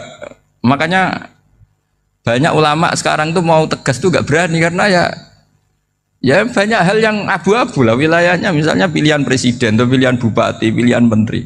Kamu mati-matian bela itu, yang kamu bela tidak mesti benar, musuh kamu tidak mesti salah. Misalnya pilihan bupati, wah ini kabupaten ini baik kalau bupatinya ini, yang satu bilang ini, terus tim suksesnya kamu tanya, kamu yakin? Ya tidak juga. Lah kenapa semangat? Kan saya botohnya, paling alasannya ya itu aja, bukan yang lain. Beda dengan zaman Nabi, nabinya mesti benar, Abu Jahalnya mesti salah, kan enak aturan mainnya jelas. Singkat cerita dalam perang itu banyak sahabat yang ngalami luka, ngalami apa gitu. Kemudian curhat ke Nabi, ya Nabi gara-gara derek kan jenengan, ngikuti jenengan saya harus ngalami seperti ini. Ngiranya orang itu diapresiasi sama Allah keluarnya. Ternyata sama Allah gak diapresiasi. Malah diturunkan ayat intakunu ta'lamuna fa innahum ya'lamuna kama ta'lamun wa tarjuna minallah malah yarjun. Kalau kamu sakit karena perang, orang-orang kafir itu ya sakit. Itu saja berani padahal demi kekafiran. Wa tarjuna minallah malah yarjun. Padahal kamu punya nilai lebih yaitu berharap kepada Allah yang mereka tidak punya. Saya jadi kiai itu ya kadang mangkel. Karena yang benci ya benci, yang seneng itu ngel-ngel loh kayak Pak Bejo. Jadi semuanya ribet. Lah iya, yang benci ya ganggu, yang seneng ya ganggu, tambah nemen. Seribet. Tapi kalau sudah ingat bandar narkoba, mereka berhadapan dengan polisi, kadang ditembak karena kesalahannya terlalu fatal. Antar persaingan mereka juga bisa tembak-tembakan karena merebut pasar narkoba. Itu saja mereka berani. Kok kita yang jadi kiai kadang dicium tangannya, dihormati gak berani, hanya takut apa ya, musibah-musibah kecil lah, atau problem-problem kecil. Lah iya, kalau kita bandingannya gitu. Kalau kamu mau tahajud kedinginan, itu masih nanti dihisab Allah itu gitu. Maling ayam itu keluar malam-malam, hanya dapat ayam. Itu gak takut dingin. Ya gak takut digebuki masa. Kamu mau tahajud saja takut dingin. Makanya nanti hisabnya orang soleh itu nanti dijajarkan orang dolim. terus diperbandingkan. Wah itu habis kamu kalau itu. Jadi misalnya Unisula mau rapat, tapi ini malam, kalau malam dingin nanti sama masuk angin. Wah anak-anak pang di perapatan aja berani kamu. Kalau sudah perbandingannya gitu tuh ribet kita nanti. Makanya itu kalimat itu moto atau filosofi hidup. Sehingga diulang lagi nasihat itu. Iyam saskum korhun fakodu masal koma korhum mislu. Kalau kamu kena luka, orang-orang yang nggak benar juga akan kena luka. Itu aja berani demi ketidakbenaran. Masa kamu demi kebenaran nggak berani? Akhirnya orang itu, ya itu kalimat, itu heroik. Makanya kita ini penting ya, makanya tadi himne Unisula dimulai kalimat thayyibah. Karena kalimat ini yang menjaga kita kalimat ini. Misalnya tentang Tuhan. Kenapa orang Islam imannya kokoh seperti ini, termasuk yang sudah hidup di Amerika, di Australia, di mana-mana. Itu ya barokahnya ajaran atau barokahnya kalimah. Saya sebut kalimah saja pakai bahasa santri. Karena la ilaha illallah itu dalam tradisi santri disebut kalimatu haqqin alaiha nahya wa alaiha namut wa alaiha nub'ats. Ada yang riwayat wa biha nub'ats insyaallah taala minal aminin.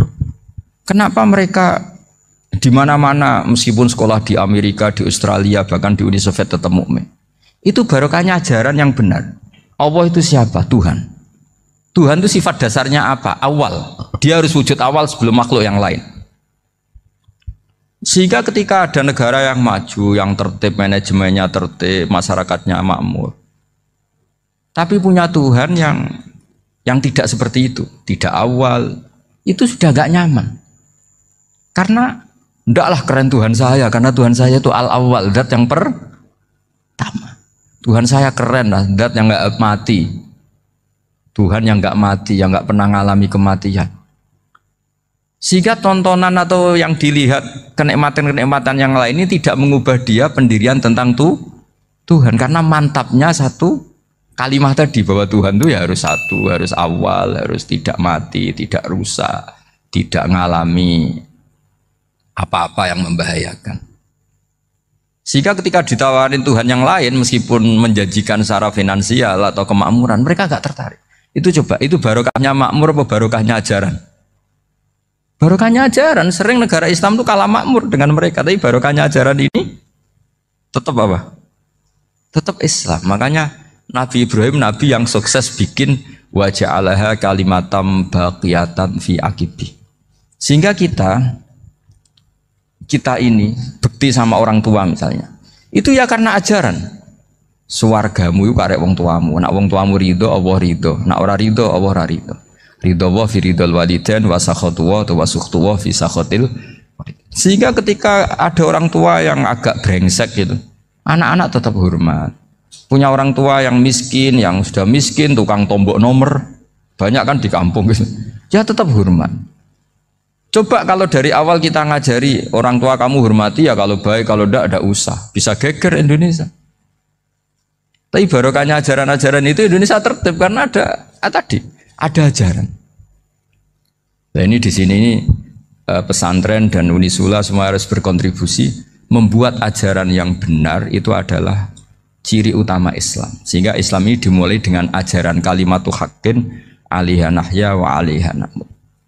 Sehingga kita tenang seperti ini. Saya ini termasuk kiai yang tenang. Meskipun kata orang banyak saya ini kiai besar, tapi termasuk kiai yang paling tenang. Termasuk yang paling tenang. Karena saya ini pakai mazhab orang-orang hebat. Saya berkali-kali cerita, orang kayak Imam Syafi'i itu orang yang luar biasa. Saya berkali-kali cerita, orang yang tadi nyium tangan kamu ya Imam Syafi'i, di belakang tuh ngerasani kamu, menghujat kamu. Jawabannya enak saja. Berarti saya alhamdulillah orang yang wibawa. Buktinya di depan saya nggak berani. Jadi enteng saja. Diceritain sebagian kampung, sebagian separuh dari warga kamu itu nggak suka kamu. Ya bagus lah nggak suka saya, nggak akan utang duit saya. Di mana-mana orang utang tuh karena teman dekat. Kalau nggak seneng pasti minimal nggak utang, nggak pinjam mobil, nggak pinjam apa. Berkah mana yang seneng sama yang gede? Jadi dianggap enteng saja. Semua yang dialamin dianggap enteng saja. Misalnya punya istri pemarah, ya baguslah marahin suami. Kalau marahin tonggo malah ribet. Jadi kamu harus terima kasih kalau dimarahin istri.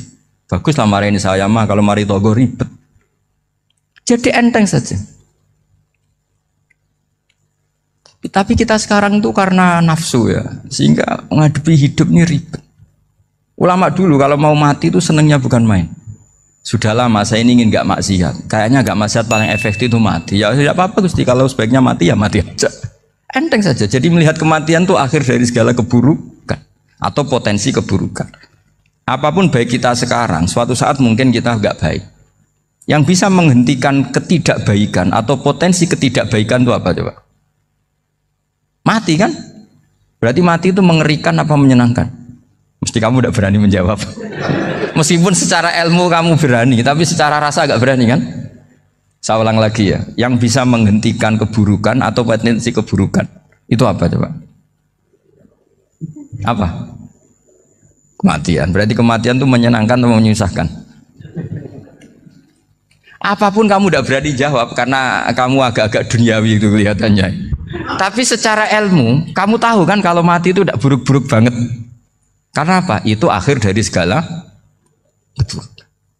Sehingga Nabi ngajarkan kalimat itu begitu luar biasa. Allahumma ahyini maka natil hayatu khairan li wa tawaffani maka natil wafatu khairan li. Nabi melihat dunia itu begitu indah. Ya Allah, kalau saya ini hidup, anggap saja hidup ini ziyadatan li fi kulli khairin, menjadi modal saya menambah segala kebaikan. Jika suatu saat saya mati, anggap mawon rohatan li min kulli syarrin, itu akhir dari segala keburukan saya. Sehingga mati hidup ya baik karena di situ kita bisa berkontribusi beramal soleh. Mati juga baik karena mengakhiri segala keburukan. Nabi nate ngendikan lagi, ajaban li amril mu'mini inna amrahu kullahu khair. Orang mukmin itu mengagumkan, semuanya baik. In asobathu na'ma syakara fakana khairan lah. Kalau baru dapat nikmat, dia syukur, maka itu baik. Wa in asobatu dharra sabara. Kalau dapat masalah mereka sabar, itu juga baik.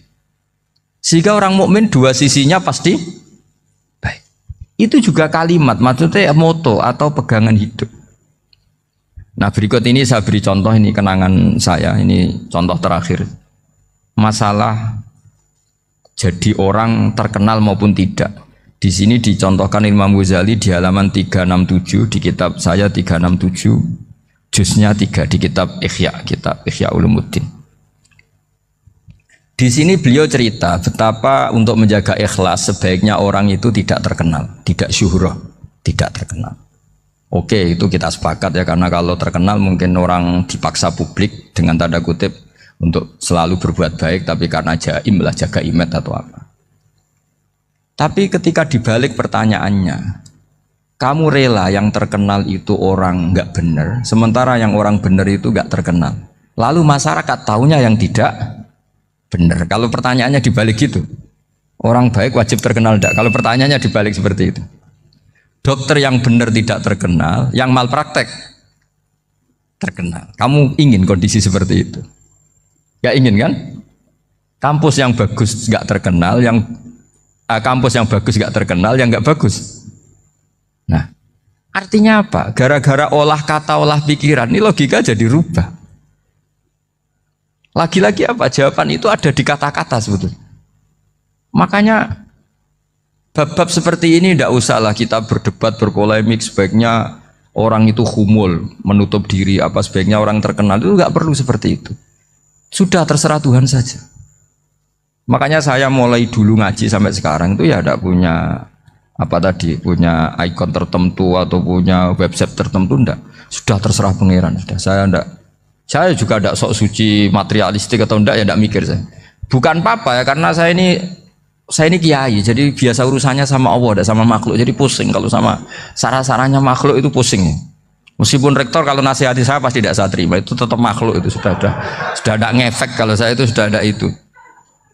Bukan karena saya sombong, ya memang makhluk betul gitu, bukan cuma nasibnya bejo aja, tapi makhluk tetap makhluk. Saya beri contoh ya. Ini makalah yang ditulis Imam Ghazali. Ya. I'lam aslahakawah anna aslal jah wa intisarus sayyid atau sayyidi wal istihar bahwa mazmum itu. Balil mahmudu al-khumulu illa man saharahu wa ta'ala linasri dini min ghairi takallufi talabi syuhrati minhu. Jadi kalau kamu ingin ibadah kamu selamat, ya kamu jangan terkenal. Tapi resikonya adalah kalau kebaikan itu tidak terkenal maka gak dikenali. Kalau gak dikenali berarti masyarakat hanya punya percontohan yang tidak baik karena yang baik tidak terkenal. Jadi itulah ulama-ulama dulu. Jadi apa-apa itu dibanding-bandingkan. Kemudian nanti kelihatan jawabannya itu kelihatan. Jadi ulama dulu itu biasa ngarang misalnya afatun nikah, sisi negatifnya nikah. Harus ngurmat istri, harus macam-macam, kalau terlantar itu ya dosa. Seperti tadi Pak Marsudi cerita, kalau orang ngapalkan Quran itu takut lupa, kalau lupa itu jadi dosa. Pertanyaannya, kalau semua orang takut lupa, takut dosa, semua orang nggak hafal Quran karena potongan-potongan lupa. Cara berpikir tidak seperti itu. Kalau berpikir ya namanya hafalan ya inginnya hafal, kan nggak ingin lupa. Lah nanti kalau takdirnya lupa karena hal-hal yang dimaklumi oleh syariat itu nggak yang termasuk dosa. Yang dosa itu lupa tak diwiri udhrin syar'iyyin, lupa yang tidak ada sebab yang apa? Syar'i. Tapi lupa bawaan EQ-nya tidak bagus. Lupa bawaan sering dibentak. Oh itu nggak masalah karena bawaannya orang tertekan itu ya lupa. Coba kamu hafal Quran, terus punya kredit jatuh tempo, pas hari itu aku yakin nggak cerdas sudah. Itu bawaannya orang tertekan tuh pasti lupa. Jadi ya saya teruskan ya. Jadi terus ada makalah yang sangat bagus sekali tentang itu. Saya baca ya. Wa yadullu ala dzalika anna Allah azza wa jalla amaral anbiya'a bi idharil amali lil iktida wa khassahum bi mansibin nubuwah. Wala yajuzu ayyudhanna bihim annahum khurrimu afdhalal amalen. Jadi orang yang terlalu mendewa-dewakan khumul itu menutup diri. Oke itu baik karena dengan khumul, dengan menutup diri Anda tidak riya, Anda tidak pamer. Tapi kata Imam Ghazali, kamu juga harus ingat di antara syaratnya Nabi itu harus mengumumkan kalau beliau itu seorang Nabi. Harus memaklumatkan kalau beliau seorang Nabi supaya bisa diikuti. Caranya sholat harus diumumkan sehingga Nabi itu mengatakan harus jamaah. Karena dengan cara jamaah itu bisa shollu kama ra'aitumuni sholli. Coba kalau Nabi sholatnya nggak diperlihatkan, kamu harus sholat yang benar. Caranya gimana ya Rasulullah? Itu rahasia. Bingung nggak kira-kira? Bingung nggak? Ya misalnya amal rahasia selalu lebih baik. Terus ada pertanyaan, Nabi ngendikan kamu sholat yang benar. Caranya gimana Nabi? Ya itu rahasia. Terus gimana coba? Tapi Nabi ngendikan apa? Shollu kama ra'aitumuni usolli. Ya sudah kamu sholat, niru saya sholat. Berarti Nabi sholatnya diperlihatkan apa disembunyikan? Diperlihatkan. Jadi begitu juga saya berkali-kali bilang, orang tahu kalau itu bidan ya berdasar tulisan itu bidan. Tahu kalau itu dokter gigi ya itu dokter gigi. Jangan sampai gara-gara tidak ada tulisan mau beli alat bangunan di dokter gigi, mau periksa gigi di toko bangunan. Gara-gara apa? Nggak ada maklumat. Nah, di sini ulama-ulama selalu memaklumatkan dirinya. Termasuk Imam Ghazali ketika ngarang kitab dinamai Ihya Ulumuddin, bahwa kitab ini bisa menghidupkan ilmu-ilmu agama yang mulai hilang. Begitu seterusnya. Jadi ini ngaji ya. Jadi orang itu harus ngerti. Jadi jangan nuruti emosi sendiri atau logika sendiri. Bahwa saya suka humul, ya monggo, agama Islam menyediakan sarana itu. Uzlah itu ya punya sisi kebaikannya sendiri. Tapi syuhrah terkenal asal tidak nuruti nafsu juga punya sisi kebaikannya sendiri. Setidaknya umat ini punya satu master kebaikan yang mudah diakses. Tapi tadi saya ulang lagi, jangan karena hadun nafsi, jangan karena kepentingan pribadi. Makanya di sini disebutkan wa yadullu ala dzalika ay ala syuhrah anna Allah ta'ala amarul anbiya bi idharil amal lil iktida. Allah selalu memerintahkan para nabi kalau ngamal kebaikan ya harus dimunculkan supaya bisa ditiru. Yaitu tadi kita tidak bisa bayangkan kan kalau misalnya Nabi menyuruh kamu harus sholat yang benar, kemudian sholatnya Nabi sembunyi. Lalu ditanya, Nabi saya niru siapa? Wah itu rahasia, kamu nggak boleh lihat sholat saya, saat takut tidak ikhlas. Ribet kan? Sehingga jamaah itu statusnya tetap harus. Nah bedanya harus ini ulama berpendapat harus yang apa? Fardu kifayah. Tapi fardu itu maknanya harus. Tapi bukan berarti kalau nggak jamaah sholatnya nggak sah, nggak. Tapi statusnya jamaah tetap apa? Harus. Nah barokahnya harus ini orang yang baru sholat, sholatnya langsung bener karena ada yang diikutin. Coba kalau mantan dukun baru sholat terus sholat sendiri, itu mesti mirip mantra itu. Karena dia tidak ada master percontohannya. Tapi barokahnya ada master, orang paling bodoh pun kalau sholat ya bener, karena standar ada komandonya, ada imamnya. Sehingga Imam Ahmad malah berpikir keras, syarat sahnya sholat itu harus jamaah. Cara pikirannya Imam Ahmad keras sekali beliau. Sehingga kalau orang sholat sendiri kok ada orang lain yang maunya berjamaah harus bayar, orang itu harus bayar demi sahnya sholat. Itu madzhabnya Imam Ahmad. Tapi kalau madzhab Syafi'i hanya mengatakan itu fardu kifayah, yang kalau satu komunitas gak mau melakukan semuanya apa? Dosa. Ya jadi ini sebelum sesi ringan tanya jawab, hanya 2 saja tanyanya, nggak boleh banyak-banyak, nanti nggak pulang-pulang saya. Jadi tak baca lagi biar dapat berkahnya Imam Ghazali. Wa qala qaumun asirru afdalu minal alaniyati. Terus kata sebagian ulama al alaniyah itu afdal minas sirri. Terus diperbandingkan baik yang mana amal dipertontonkan sama ndak. Terus kata Imam Ghazali, kalau orang itu bisa jaga tidak riya, maka sebaiknya dipertontonkan karena kebaikan harus yang muncul, bukan yang tidak baik yang muncul. Makanya ketika memaklumatkan diri sebagai ingin jadi generasi khairah ummah, itu kalau diterjemah itu kan, wow, khairah ummah, umat terbaik. Itu kan kayak agak angkuh. Tapi nggak apa-apa, itu nggak apa-apa. Masa kita kampanye siap degradasi moral kan ya lucu kan, masa jualan gitu kan ya lucu. Kita memang ingin mengkhidmati ummah, berbakti dengan umat, membantu supaya jadi generasi khairan apa? Ummah. Tidak apa-apa dimaklumatkan supaya dengan itu umat punya sarana. Oh kalau ingin jadi khairan ummah kuliah di sini. Jangan lalu enggak gitu. Ya sama kita dokter, maklumatkan saja dokter gigi, dokter kandungan, dokter bedah. Sehingga orang kalau mau bedah ya jangan ke dokter kandungan. Jadi barokahnya maklumat ya. Jadi saya mohon sekali ini, saya sendiri sebetulnya orang yang nggak siap terkenal sebetulnya, tapi ya sudah terserah Allah saja. Kalau itu cara Allah menyebar kebaikan, ya monggo. Pokoknya kita tawakal saja sama Allah Subhanahu wa Ta'ala. Assalamualaikum warahmatullahi wabarakatuh.